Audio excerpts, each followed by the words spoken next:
Hello and welcome to Enlightened Empaths, your community for the spiritually awakened, where we discuss, explore, and connect with fellow empaths, healers, intuitives, and seekers. Hello, empaths. Welcome to our show. This week, we get to share some great stories and questions you all have sent in to us. We love to hear from you. Remember, if you have a question for the Enlightened Empaths, Denise and me, or a story you want to share to bring uplifting inspiration to listeners, you can always email us enlightenedempaths@gmail.com. You want to start us off, Denise? Sure, I'd love to. The person who's writing in says, I'm 42 with 3 children, married to my college sweetheart of 17 years. We live a very fortunate experience. We have 3 children, and becoming a mother was one of my biggest dreams ever on the planet. I believe parenting and motherhood would be sunshine and rainbows. I'm a constant learner who deeply recognizes the impact of energy and beliefs. My question is, why still is life here so hard, heart-wrenching, and difficult? I know we create what we believe, but I firmly believe I connect with lightness and goodness, and yet I still, with all the prayers and energy work, continue to face struggles. Then I observe others who are not as aware, who appear to be so happy. I had an experience with a mommy friend who I trusted. I'm very friendly, but only open up to those I truly feel safe with. And she shared she felt like I was so perfect, yet the feedback regarding our daughter was that she wasn't kind. She listed example after example. I didn't dare share what I'd heard about her child, nor would I. I believe everything happens for a reason. This was very recent, and my heart hurt mostly for our daughter, if this is the judgment adults pass on to label children, and also for us as parents who, when others are so quickly to judge. We're not perfect parents by any means, but oh my goodness, we do love our children and care so incredibly deeply on such a soul commitment to raise kind humans first and foremost. This is a beautiful note in the sense of you can tell that this person absolutely loves being a mom, being a parent, co-parenting with the person that they love. And I think it comes with it, that it is hard, it is heart-wrenching, it is difficult, especially if someone is demeaning or derogatory to people that we love, or our children in particular. I don't understand why people feel they get they can say whatever they want without any kind of a filter or without any level of the impact it might have on someone else. No, I don't either. And when it comes to children, forget about it. You know, if you say anything about anyone's kids, that to me, that's off limits. Right. But if a serious situation pops up, it is tricky. It is very, very tricky.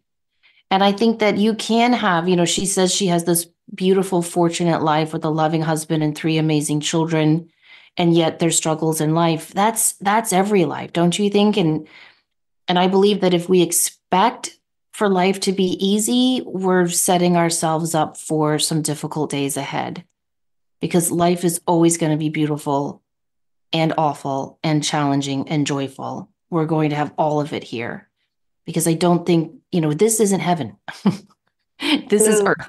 It's a school, and we're here to learn, and we're here to understand different types of people. If someone came after my child like that, that would be so hard for me. And yet, I don't know, I always wonder about those types of questions. We had a mom in my daughter's elementary school, super wonderful, loving.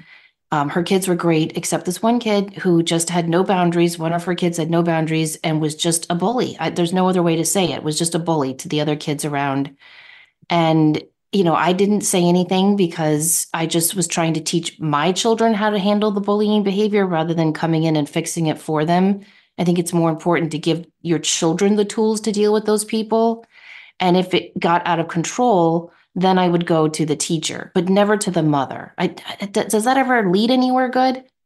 It doesn't seem like it does.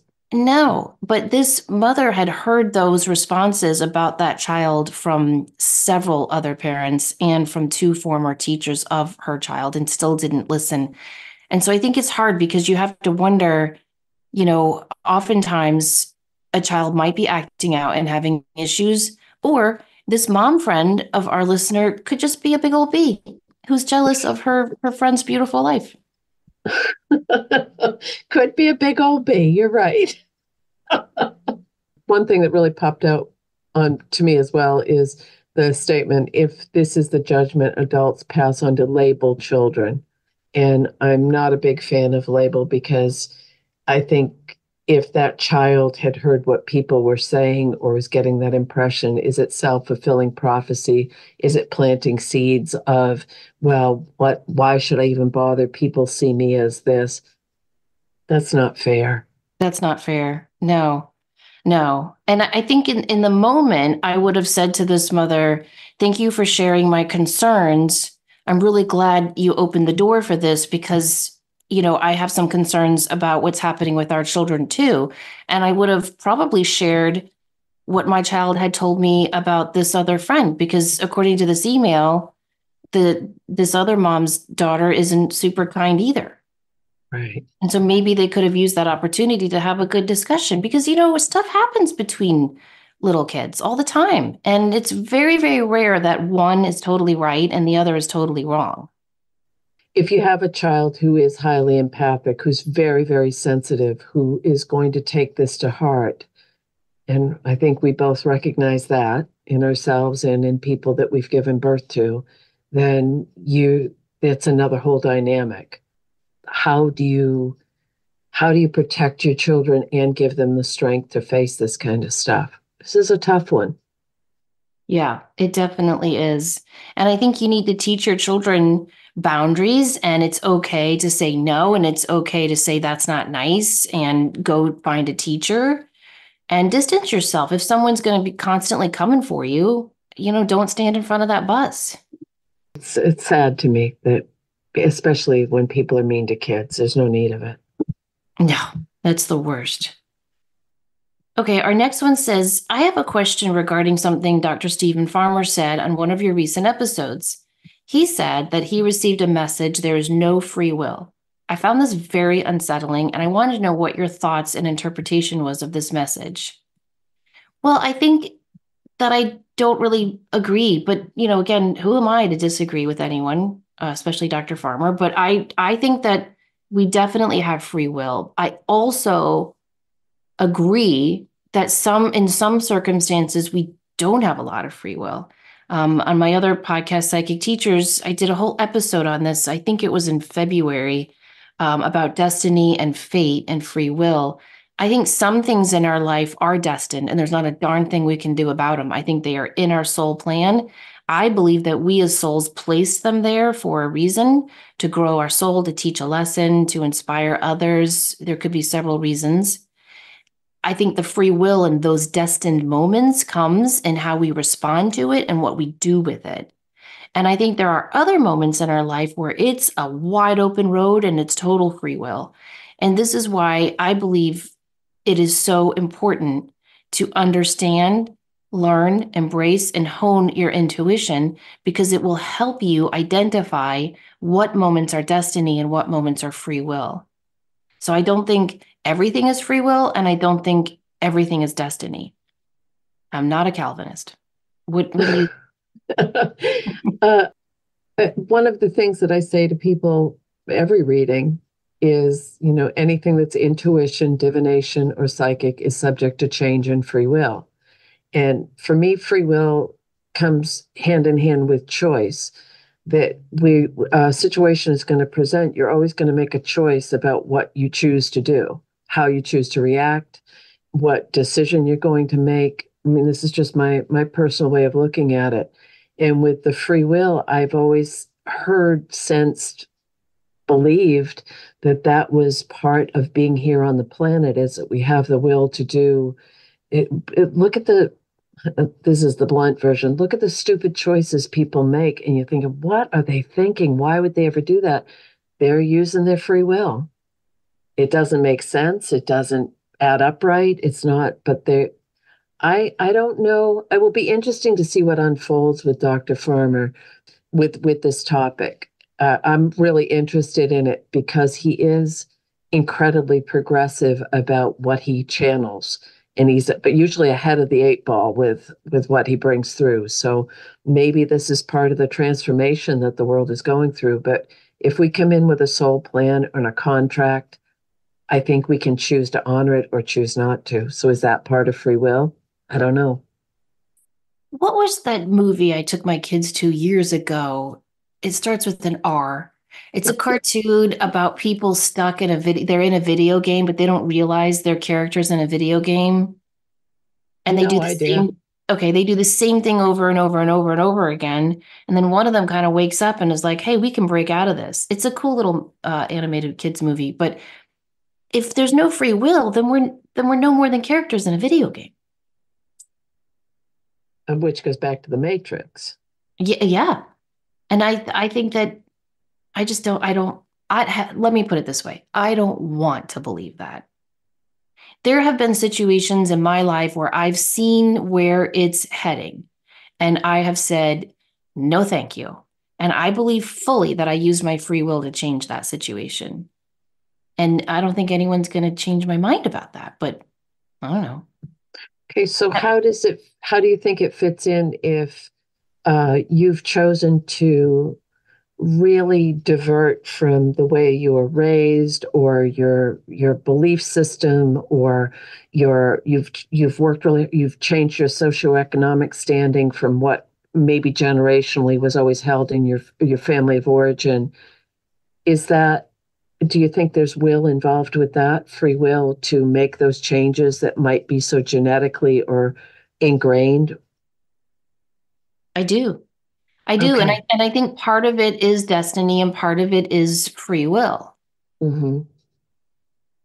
I mean, when you were talking about changing your socioeconomic status, for some reason that song "I'm Still Jenny from the Block" popped into my head. Yeah. I mean, look at J-Lo. She changed her socioeconomic status. She didn't do it just through talent and beauty. The girl's a workaholic, Yeah. and she made that happen. And so, was that destiny that she'd be a workaholic? I don't know. But I think that there are like it's like that movie Sliding Doors with Gwyneth Paltrow. If no one has seen it, go watch it. Fantastic movie. And it's about the choices we make and how they change. Or I guess you could watch the new show Dark Waters Apple TV. It's the same thing. It's about how every choice we make changes the whole future of our life. And yeah, maybe it creates a parallel life. And so we're living each and every choice we could have made, but either way, I believe in this consciousness that I'm existing in now. I am operating with a perfect combination of destiny and free will. Yeah. And when you look at the words no free will, if you just look at those three words, that is very unsettling because it means that it doesn't matter what we do or what we want or what we desire to manifest. There's no wiggle room. Yeah. And let's say, I mean, we don't know who created us, a God, a goddess, a pantheon, we don't know. But whoever created us, that means they're creators, which means they have imagination, which means they are right brain thinkers, which means why would they want to create us and then have us just be puppets? Where's the Hmm. fun? Where's the creative fun in that? Right. And how can you really grow and develop your soul, do the soul work that you came here to do? It comes back to the last question of why is there, heaviness and darkness and all that stuff? Because I think sometimes we do have to fall on our face in order to, my one of my favorite expressions is I've been to hell and this isn't it. Those weren't great times, but they happened by and free will got my ass out of them. So I, I don't know. Exactly. And I think life is a mess of beauty and pain for a reason. I have a friend who's an avid runner, and she was always training for marathons, and she was always looking for a harder marathon because she wanted to show herself, look at me, look how strong I am, look at what I can do. It was so important to her, and it was so amazing to watch her progress. Now the girl's doing triathlons and is absolutely amazing. And I think, yeah, of course, because that's what life is. And I think that we're constantly looking on a soul level, not a human level, on a soul level for a deeper challenge. So we can say to ourselves, look at you go. You got this. You can do this. You're strong. I Right. don't think our souls, again, not talking about our human consciousness, I don't think our souls are like, I just want an easy life where I kick up my feet and money just comes in the mailbox and I watch TV and shop and hang out with my friends. Like, that's going to get boring after a while. That's why I've told you before, I never want to retire. And I'm sure there are some people right now that, well, it's the same as when you retire. Do you want to buy a swim dress and move to Boca, or do you want to do something different? It's comes back to free will. Yes. Okay. I Uh, think we beat that to death, but that's our okay. that's our convoluted answer. Yes. Our next one is I'm listening to Are You Blocking What You're Trying to Manifest? And I just want to thank you for discussing how important it is to take time off of certain things, such as mediumship, Reiki, etc. My father passed in November 2021, and I then realized my connection to spirit through mediumship, Reiki, crystal connections, card readings, etc. I started my business in April 2023 and am often hard on myself for not being connected enough and doing enough. To put this in perspective, I work in hospice full time, which is very emotionally draining, and married and have an 8-year-old. You reminded me that trying to force my connection with spirit isn't going to help. My guides, angels, and ancestors are never going to leave me. The other side and our helpers are filled with so much love and don't put expectations on us, so we shouldn't either. I appreciate you both for always bringing such helpful information and being so honest. Much love to you both. Well, much love to you, and our condolences on your father's passing. And this is, I think, incredibly important when you're trying to make a connection with spirit or you're working in a spiritual based business. It ebbs and flows. Sometimes it's so connected that it is phenomenally amazing. And sometimes we just need to take a step back and say, I need to recharge and regroup a little bit. Yeah, and I think it can be really hard to give ourselves permission for that. But having that reminder, like she said, our guides aren't going anywhere. Her abilities aren't going anywhere, and she needs to give herself time. There's a season for everything that we're here to do, and you have to direct the course of your life. See, free will, you have to direct the course of your life. I like, for example, I have no doubt that my oldest daughter will probably be some type of millionaire entrepreneur because Denise, the girl's always pushing me. She's like, Mom, you need to be on TikTok. Why don't you post more on Instagram? Your listeners would love to see a post about this. Why don't we do a video on that new crystal you just bought? And I'm like, child of mine, I love you, but slow down. Like, Mm-hmm. this is out of my comfort zone. This is how I work. I'll get there one day. That day's not today. And I think it's important to know who you are and where you're comfortable and to understand she's working in hospice full time. I Yeah. mean, not only is a full time job draining in and of itself, and then trying to start a beautiful healing side business, but then to have the emotionally draining impact of being in hospice, and then you're married and you have an 8-year-old. And God love you if that 8-year-old gets into travel sports. I mean, there's nothing, you're going to be pulled in a lot of directions for a while, but one day you're not. You're not going to be. And you're going to have all the time and expertise and resources and experience to funnel into your beautiful healing work. That's such an important point that it doesn't go away. And there's no time. This comes back to what you said about not wanting to retire. You can do this work for as long as you choose to do it. You don't tap out and say, oh, I can't climb that ladder anymore, or I can't lift that bundle, or I can't, I don't want to have the physical strain. This is something that I think it does. It just grows. I don't think people think about retirement long term enough. Do you? Even considering where I am on the timeline, I don't think about it. It just doesn't even like come into my I don't know.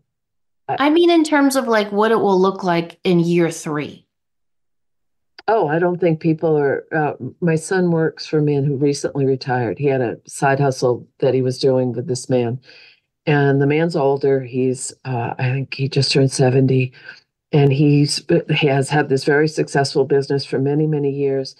And my son and I were talking about it, and he said, it's really kind of sad because he doesn't know what to do with himself. He's really overwhelmed. His wife is ready to travel. They've done all these things. And they went and got an RV, they booked some trips, but he's so it's very, very unsettling to lose your sense of purpose and your sense of identity. Right, exactly. And I think it is. And I think we always need to have something, even if it's just volunteer work to push us and drive us. We need that motivating force. And it might, I'm not saying never retire from your current job. I just mean never retire from learning and exploring and giving back. I think that's really, really important. So Well, she has time to do all of that. and this is probably not appropriate, but someone sent me an article on this retirement village. So you know how well that would fit with me going there. And they said, "Oh, it's wonderful. It's all inclusive, and there's line dancing, and everybody parties, and it's this and it's that." And I thought, "Oh, welcome to hell." But I didn't respond to the person who sent me the article. And I think though that that's not my goal in life either, is just to play every day until I tap out. But for other people, that might be exactly what they want. Exactly. And that's fine. That's absolutely fine. I'm Yeah. just saying we have time. We have time to do all the things we're going to do. Yeah. All right. And I love that this person is, just to recap a little bit, you're doing the work every day if you're in hospice. So it might not be your actual business, but please, please know that you're doing everything that we do as mediums, as healers, as intuitives, by holding space for people that are transitioning. You're running with the big dogs. Beautifully said, Denise. You always have the best things to say. That's so true.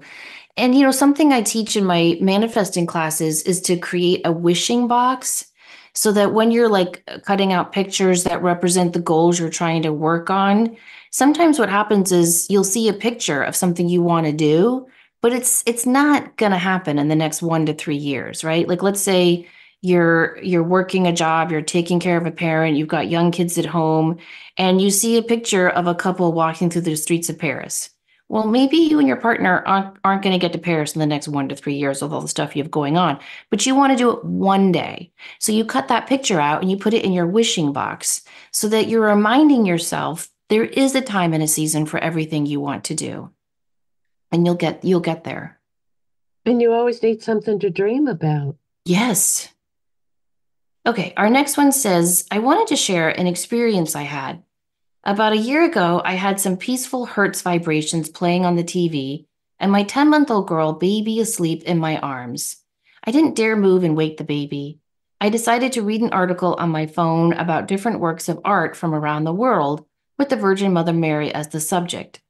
As I looked at the pictures of Mother Mary, I felt a tingling in my third eye and the most overwhelming feeling of warmth and love.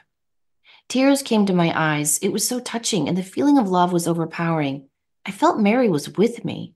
So I asked, what message do you have for me? Well, the funny thing is, I was raised in the Mormon faith, and we don't pray to Mother Mary or saints. And in my current adult life, I'm very spiritual, but not religious. So I found it interesting that Mary was coming through to me. Soon after this happened, I found out I was pregnant. I think Mary's message was that I was pregnant. After years of not being able to have children, we now have two beautiful babies under 2. I have a picture of Mother Mary as my screensaver to remind me of this beautiful experience. And I find myself asking her for guidance on those hard days of motherhood. Oh, I just love this story, Denise. I love it. My first two children are 17 months apart, so I know what it's like to have two under 2. And yeah, it's hard in the moment, but it's so beautiful. And now that my kids are 18, 20, and 22, I can tell you they are so, so close. And I think it's because they were so close in age. So hats off to you. And I admire the way you put this experience into words, because if anyone has had an experience with an angel or a guide, or especially Mother Mary, I find it very difficult to put into words because that feeling of love and comfort and support is so overpowering, as she said. It's a beautiful thing. And we might call her Mother Mary, but I believe every religion has a Mother Mary. You just might be Kuan Yin, she's called different things, but I believe that there is a mothering guide, presence, creator who watches over all of us and really does care for us. And when you are able to experience that, it's the most beautiful thing. The night my oldest Olivia was born, I was, still in the hospital that night, and I had this dream. And I remember I was upstairs in a house. I don't It wasn't my house, but I just remember being upstairs, and I was in jeans and a t-shirt, and I was holding Olivia in my arms, and Mother Mary walked in, and she was the stereotypical Mother Mary with the blue robe, and she didn't say anything. She just opened her arms. And I had holding Olivia, I ran into her arms and she embraced me. And I still can't put into words what I felt. I've never felt that love before. I never felt just such communion. And I really felt that she was saying to me, welcome to the sister of motherhood. Oh, that's beautiful. And I think it is the really important part in this note as well. The person wasn't raised with Mother Mary or saints in her faith that she grew up with. And we all have access to that, to the ascended masters, to the angelic realm, to the saints, it would be similar to how many times have we talked to people that, they've connected with, Buddha or as you said, Kuan Yin or another, it's or Jesus, but it's not their belief system. I believe they're available for all of us. I 100% agree with you. 100%. It's not like St. Dipha's not going to go, I checked my roster and you're not Catholic. So even though you're dealing with a lot of it, because she's the patron saint of people dealing with domestic abuse or mental illness or depression. So you go to St. Diphae when things are really, really rough. There's no way she's going to be like, I don't see your catechism was completed here. That's not the way it works. And I feel it's the same for all other religions and their enlightened beings. They're not going to go, where does it say here you were Hindu? I don't think you can talk to me. Right. And if our goal or the transformation of the world is to come together in unity and to realize that we're all just human beings on the planet, doesn't that make perfect sense? That we all Yes. have access to everything, that it doesn't, you can't say, oh, I grew up here or I have this or this. It doesn't, falls back into that category of it just doesn't make sense. But going back to free will, I also believe, and I feel strongly, I've experienced this in my own life, that all of those invisible helpers do not intervene unless we ask, Oh, you know? I agree. Yeah. And there she was sitting holding her baby, feeling such gratitude for this baby. And what did she choose to focus on? Images of Mother Mary. So she might not have consciously been asking for assistance and help from Mother Mary, but subconsciously she was connecting in with that assistance by admiring photos of her and paintings of her through the years. Right. And we're, Anytime we seek a deeper connection with those higher beings, it's going to be responded to with love and support. oh, very, very well said. Our next one, I wanted to reach out and ask a question. I had a thought kind of drop into my head was that the year 1754 randomly popped in. I didn't know what it meant at the time, so I just let it go until morning. My husband decided to look up what happened that year, and there were some pretty significant events that happened in an area of the country we live in. What's also interesting is that I've had a strong pull and desire to live in this area. This was before I even learned about these events, and I didn't know why. And no matter how hard I try to see myself elsewhere, I keep coming back to this area. My question is, how will you know if you're meant to pursue a past life recall? I don't know if this is even related to a past life of mine, but I don't want to chase after something I'm not meant to know, if that makes sense. I think that makes perfect sense. And when you have such a strong connection to a historical time frame, a physical place, a landmark, a culture, a society, I do believe there can be a very strong past life connection to that. Another thing that, and this is just kind of recent that I'm doing some planning on something I want to really explore and offer in the future is if there's a something if the ancestral healing that we're all so many of us are choosing to do right now, are we picking up on something from a time frame? So just going back to the time frame that happened in our lineage that we're revisiting to do the healing for now. That's just kind of a random, but something I've been thinking about. The fact that this person feels such a strong draw to live in that specific area, if there's no connection through family of origin or through genealogy or history, then I would say that that could be a past life connection. And mainly people do regressions or past life recall to deal with a problem they're having, a recurring question, a, a curiosity about an area or a time frame. I think it's important if you get those nudges to just explore and see. Yes, 'Cause that's how I think our intuition and our invisible helpers talk to us, is by kind of just dropping in those little nudges. And again, free will, it's up to us to respond to it or not. right.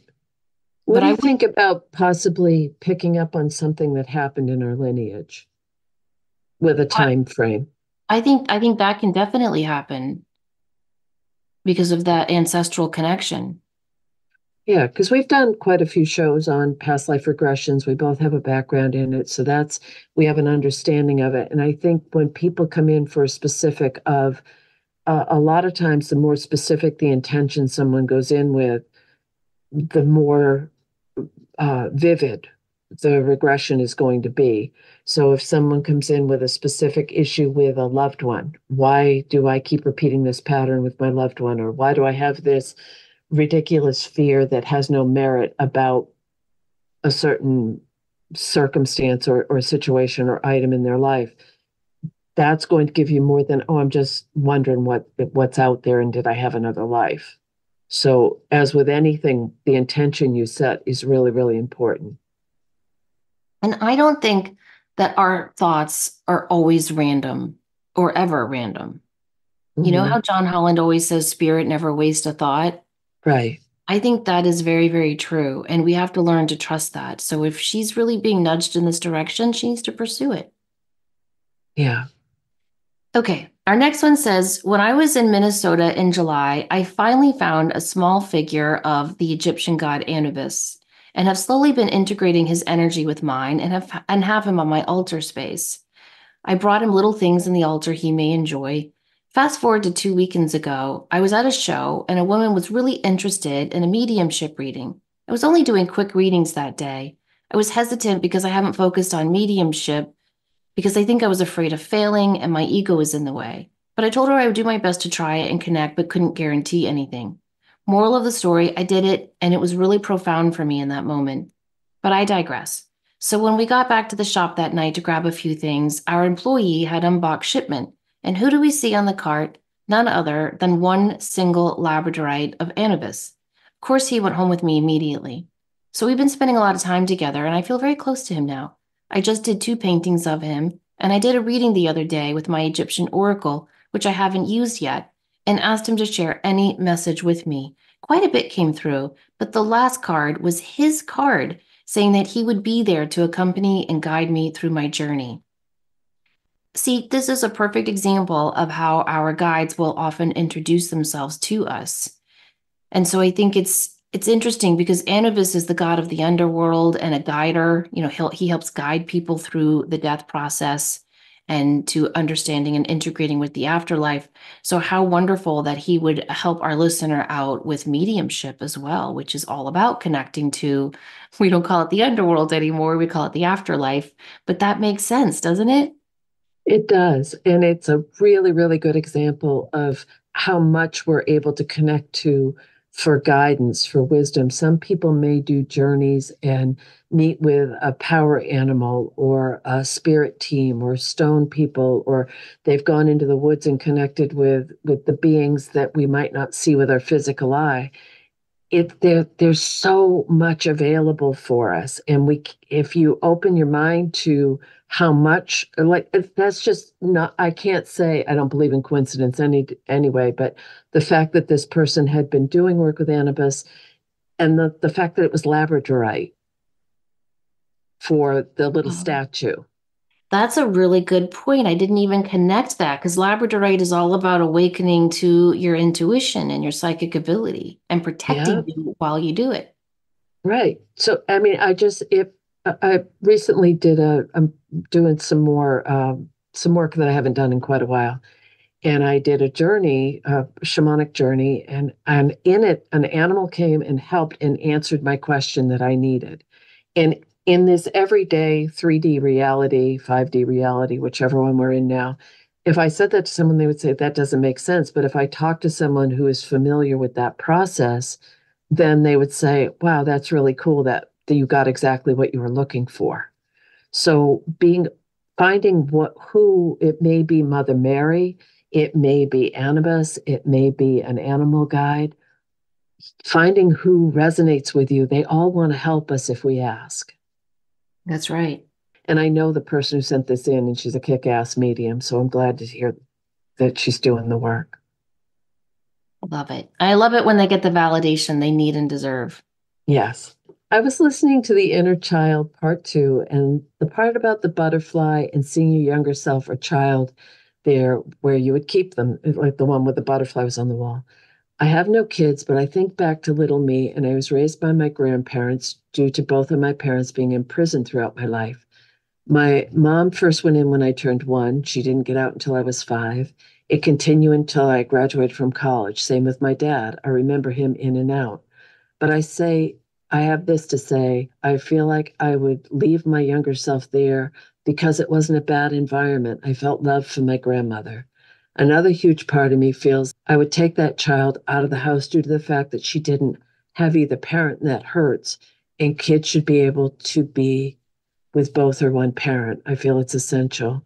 So I guess I'm saying I'm needing some help navigating these feelings. Um, First and foremost, to have both of your parents incarcerated and to have that be part of your life is huge, huge, huge work to come onto the planet to do. But to have a grandmother that loved you and was there for you, I think a lot of people can play the role of a parent, and it doesn't always have to be a biological parent. I've known some of the kindest, deepest hearts I've ever met have people who have taken in foster children or taken care of people that weren't their biological family. But I do agree having someone who can play a parenting role in your life is hugely, hugely important.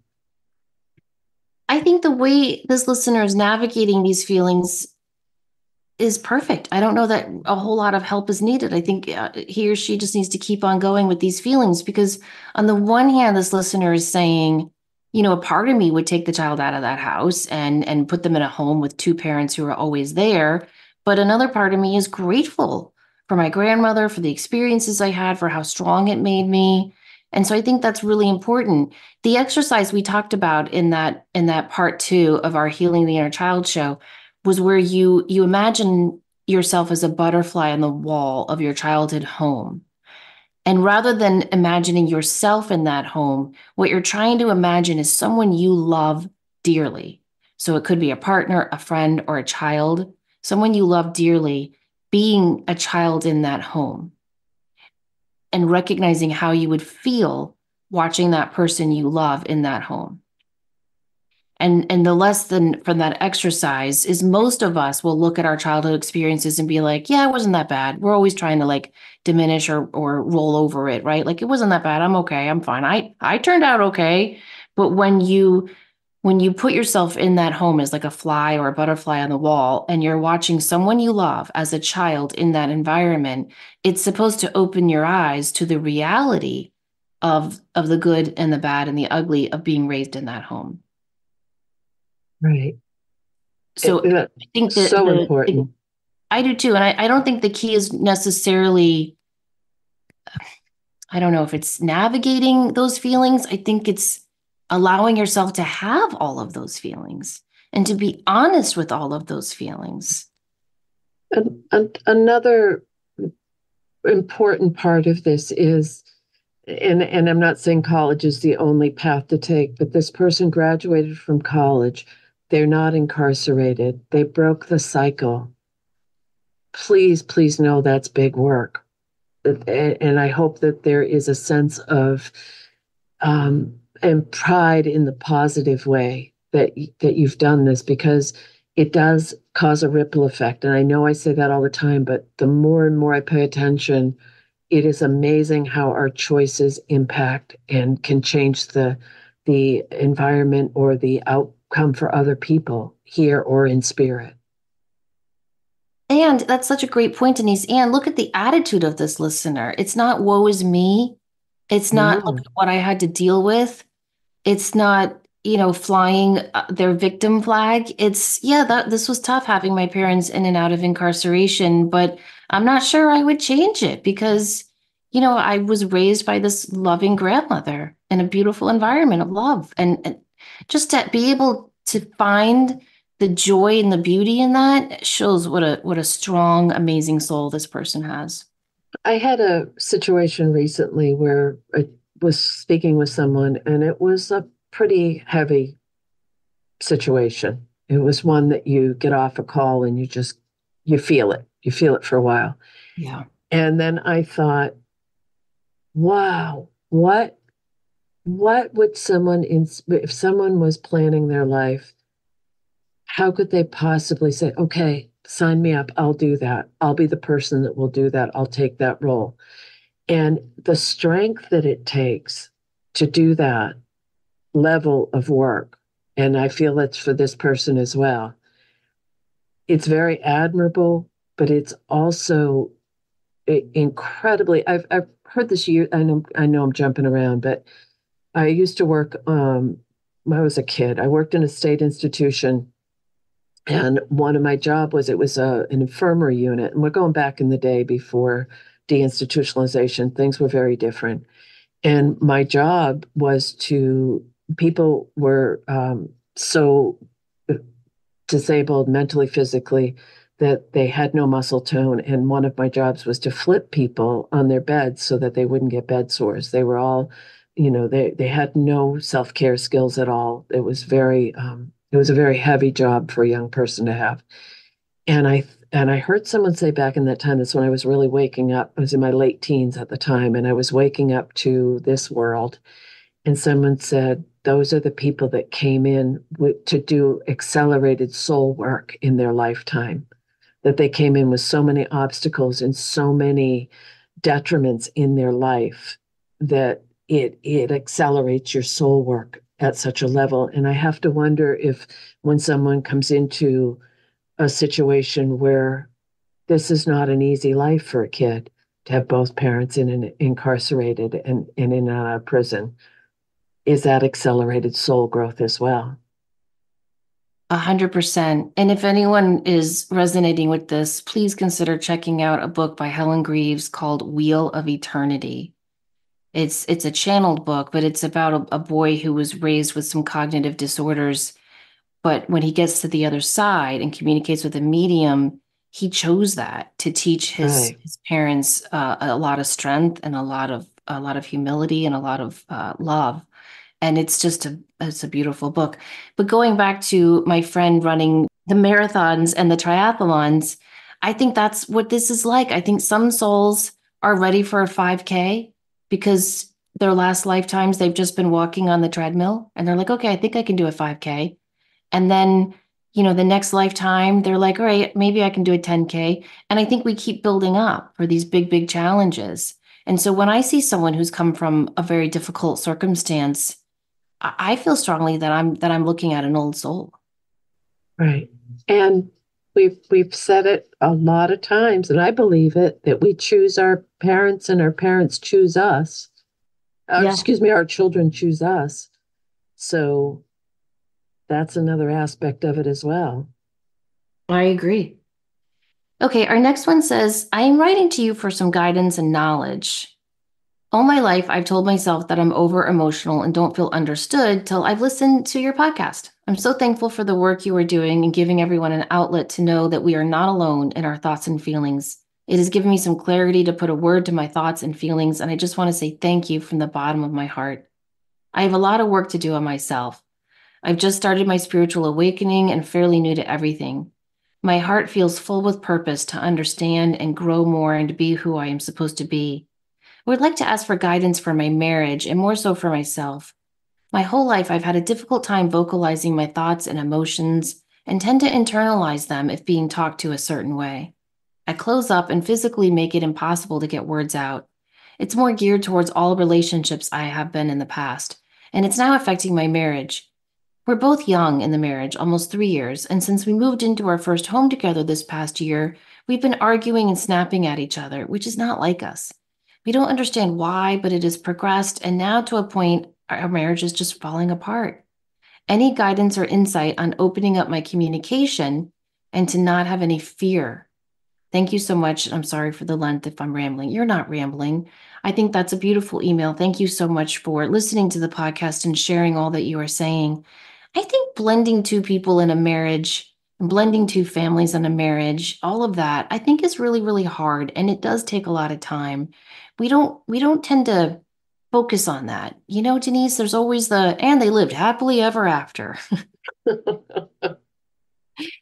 I believe that compromise and communication are the most important things in a healthy marriage. Two people wanting the same goals is really, really important as well. And so, if you're having a hard time communicating your needs or your frustrations or your expectations or wants or desires, I think that's going to be a very, very big block until you can learn how to do that. I would recommend that you work on your throat chakra to kind of heal some of those issues. You can also mentally or verbally practice what it is you want to say. My friend and I, who walk almost every day, we would do this all the time with each other. If we had to have a difficult conversation, whether it was with our spouse or someone at work, we would rehearse it with each other. And that always helped me a lot to have like a safe person to practice what it was I needed to communicate. Because sometimes if it's so heartfelt, and it's so, so important to you, you kind of do, you lose words. But if you practice them, either writing them down in a journal or rehearsing it with a friend, that can help a lot. Another thing I think can be helpful is when you just sit your partner down and say, I need to talk about something, and I want to do it in a way that doesn't make us argue, that doesn't make you or me feel defensive. I just need a free space and a free moment without you jumping in to just share what's on my heart. And I think sometimes if you just give them a heads up, like this is coming. And it's also important, I think, to choose the right time and place to have these heavy discussions. When you're on the way to have dinner at your in-laws, probably not the right time. When it's a Friday night and he's expecting a quote unquote Netflix and chill moment and you're like, let's have a talk. No, I think you need to pick a good time, and I think you need to announce what it is that's going to be happening, and just know that you're worth it. You're worth having your voices heard. You're worth having your heart open to express all that it is you need to express. And if none of that works, I'm such an advocate of marriage counseling. I think it can be really, really helpful to have an objective third party holding space for both of you and teaching both of you how to effectively communicate with each other. What do you think? I think that's all wonderful. And what really, really struck me in this is the person said it physically makes it almost impossible to get the words out. And I completely understand that. And that's one of the reasons I've always been an avid journaler is I will write through scenarios. I will, or drive in the car, have the conversation out loud. One thing that, it's always about growth and healing and retrieving is maybe try to figure out where you lost your voice and do a meditation or do some brain and do something that goes back to, is there something in this lifetime that you feel like you couldn't express yourself, or that you had to learn to be quiet. Children are to be seen, not heard, or that when you did voice your opinion, that you were humiliated or punished or whatever it might be. But I think a huge, huge part may be trying to go back and finding where you left your voice, or asking spirit, or asking through prayer to help someone find your voice again. And I know that sounds a little esoteric, but it's really a thing. But maybe practicing some scenarios of writing your way through it or talking your way through it by yourself. Because if you're having a hard time expressing yourself to someone else, or there's a fear, or there's a hesitation to how to even get your words out, my own heart is saying you need to practice with yourself first, and it gets easier. It does get easier. Not overnight, not right away, but over time, it really does get easier. And I have to add this in, hold a blue lace agate, because that's a really great crystal for helping us learn to communicate clearly and effectively. Okay, don't, just as an aside, throughout this whole, when you were reading the whole thing and when I had read it earlier, I felt deep love with this Yes. couple. Like, Yes. so I know, and there's bumps, there's bruises, there's all things that happen in communication. But I think, and I'm not being, you know, airy fairy woo woo with this, but I do think the depth of love that these people share is what's going to get them through this. Yeah, I do too. And it's worth it. It's hard in the beginning, and I don't think enough people talk about that. I really don't. The one look, I know people love to trounce on the Catholic Church, and I 100% get it. Trust me, I do. But the one thing I like that they do is if you want to get married in the Catholic Church, you have to go to this engaged encounter weekend, and it's intense. And you have to take this, like, I don't know, 60 question or 100 question, uh, the type of thing where you bubble in on the Scantron, like you're taking an SAT. You have to take this whole test, and then it pops it out, and then you have to sit with a priest and a nun and a whole group of engaged encounter trainees, teachers, and they go through your scores, and it tells you like you're compatible with this, but you're not compatible with this. Your scores on how you're going to handle money, totally different from his scores. Let's talk about that. That was really helpful for me, Denise, because when you're young and you're in love, you're like, oh, we'll figure it out. Everything will be great. You don't want to think about who's going to pay the bills, who's the saver, how do we feel about disciplining future children? Do we want children? How are we going to handle in-laws? I remember Mm-hmm. when I got married and he was like, we're going to have dinner. We're going to have my parents over for dinner on Sunday. And I was like, oh, great. And then the next Sunday, what are you making on? I was like, wait, every Sunday? Every Sunday we see your parents? Wait, that was not discussed. And I had to compromise on that. But there were other things he had to compromise on with my parents. So I think it's important to have all of those conversations and to not be afraid, because like you said, the love is there. But I do wish more people would talk about.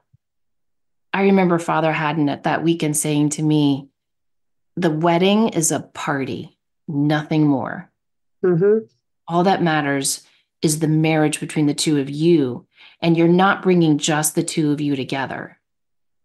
You're bringing all of your histories and all of your families and all of your hopes and dreams together. And that's what needs to be talked about.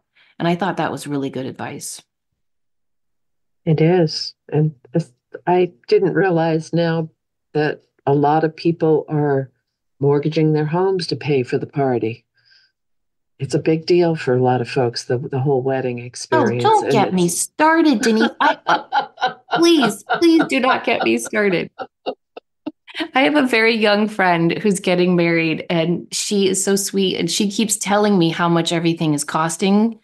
So I'll be prepared because I have three daughters. So, I'm like, for the love of God, I've got a college fund now. I literally have started a wedding fund. I'm not even, no one's close to getting married, but I know it's coming.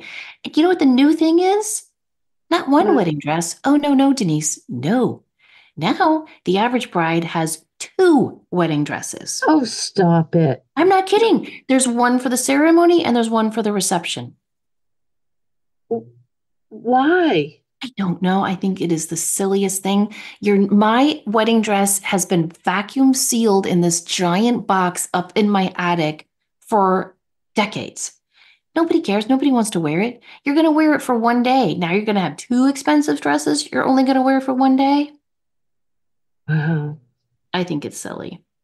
It's great marketing, though, isn't it? I mean, yeah, it's great for the fashion companies, I guess. Huh.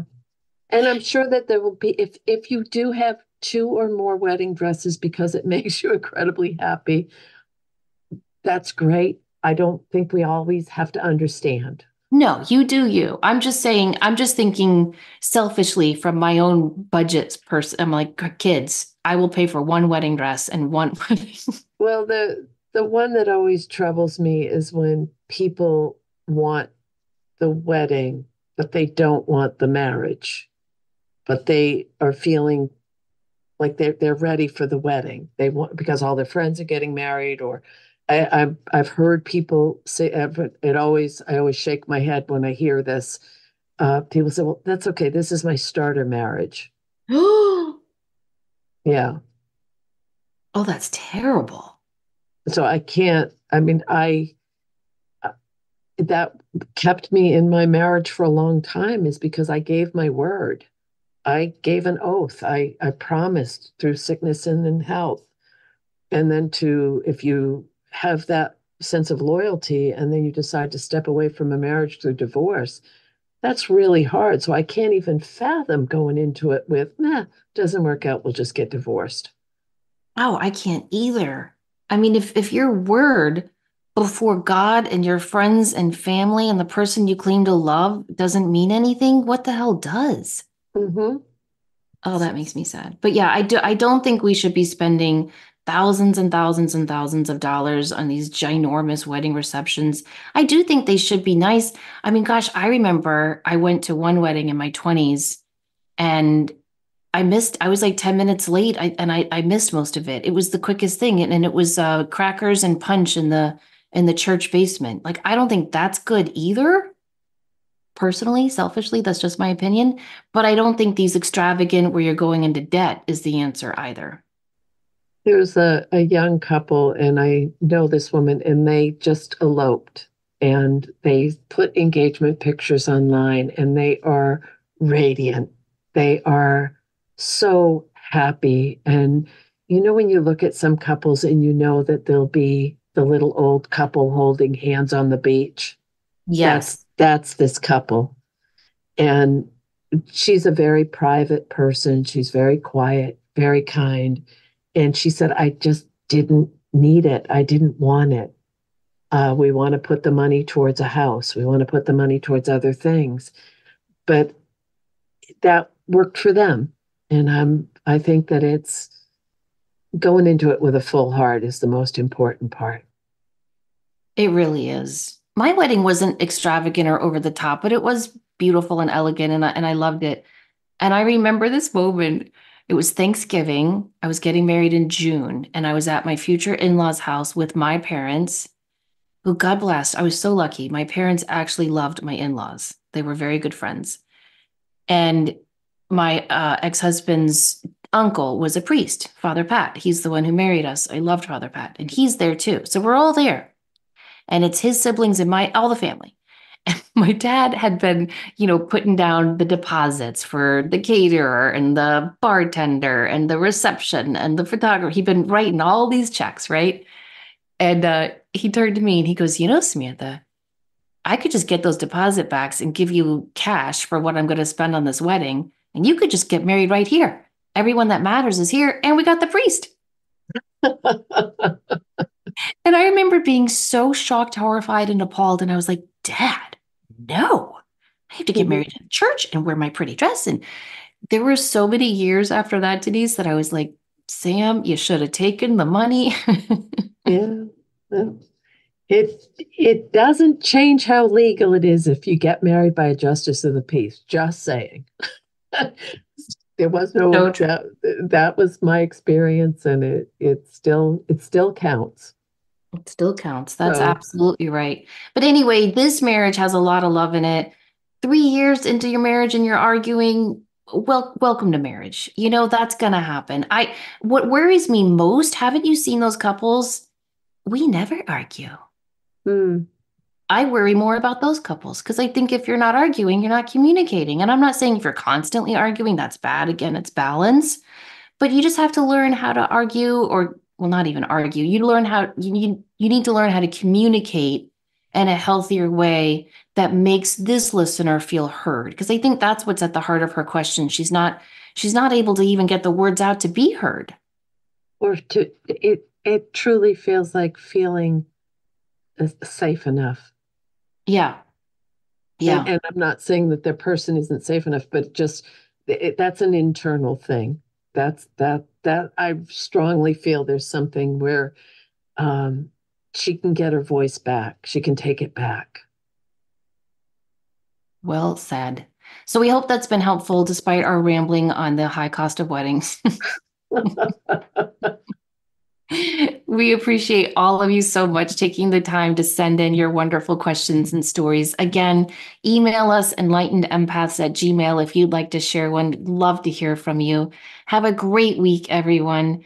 As always, please remember to show up, do good work, and share your light. Take care.